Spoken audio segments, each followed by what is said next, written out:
Illinois Democratic Congressman Mike Quigley. He's a member of the House Intelligence Committee. Congressman, always good to see you.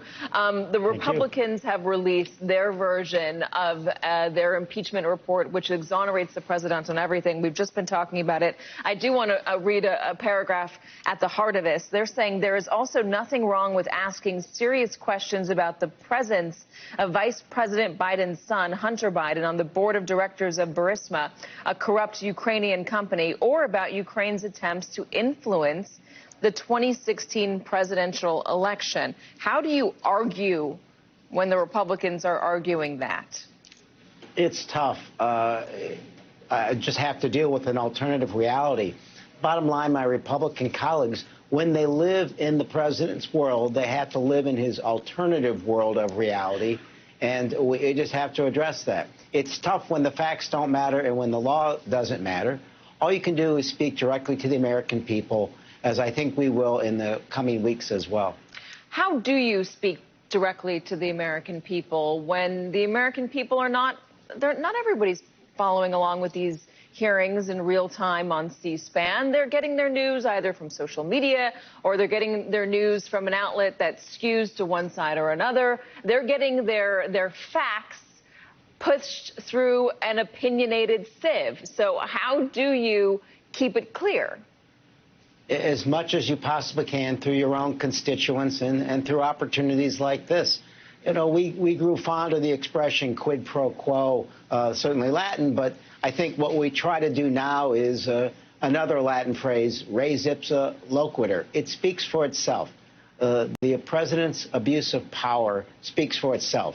His own words, do me a favor, right? Plain speaking language, his chief of staff's own language, the testimony that is clear and consistent and corroborating of each other of the cream of our diplomatic corps, that the President of the United States upheld military aid and a visit to the White House to gain personally. And I don't expect that I'm going to convince the president's base. It's not my intention. And I don't know that I necessarily, beyond just educating the Democratic base, I think it's those folks in the middle. We learned a long time ago that most elections are decided by a single-digit number of Americans in the middle. I'm speaking to them and anyone else who will listen in a clear method of at least trying to let them know what the facts are. Do you expect anything to be different in the Senate if it makes it there? I can only hope that they'll get past the fact that they believe party is more important than country. We're in the 25th anniversary of the Budapest Agreement. This was a commitment that the signatories gave to protect Ukraine when they give up their nuclear weapons. The fact that Fiona Hill spoke so well of this in her testimony, that providing other the conspiracy theories that we're talking about here, given that any credence, as the Republicans are doing, is giving material aid to the Russians, and it is hurting us and our own national security. All I can do is speak to as many Americans as will listen as to what the facts are, what the ramifications are, and hope that the senators will get past their party, the fact that their primaries are coming up soon, and they're worried about staying in office. Let me ask you this. I'm going to read another portion from the Republican report.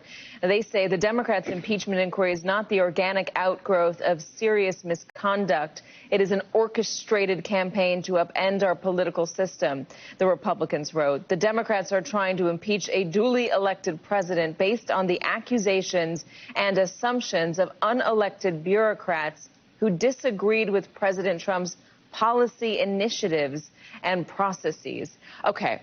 Do you believe that if you had more time and more ability to call more witnesses, maybe perhaps witnesses that had direct conversations with the president, people like Mulvaney, people like Bolton, people like Giuliani, the people who could be forced to testify under a court order down the line, that you would be able to get more headway in this impeachment inquiry and potentially convince more people that it is the right move?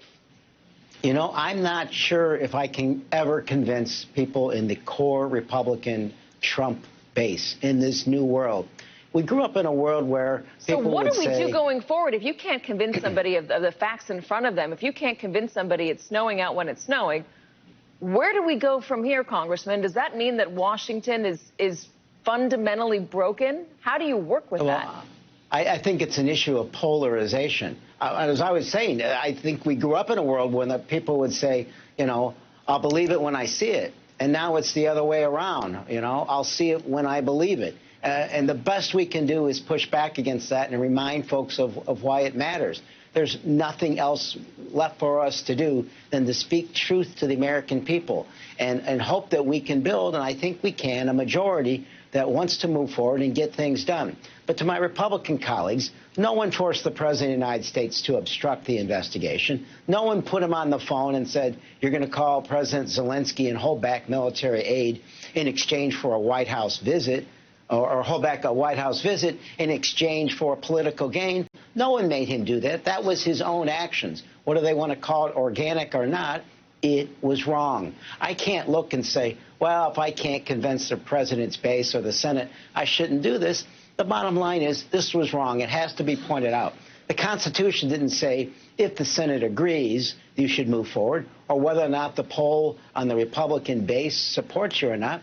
It says you should do the right thing. At least we can sleep at night, look ourselves in the mirror, and think and understand that we're doing the right thing. Congressman Mike Quigley, Congressman, thank you very much. Anytime. Thank you.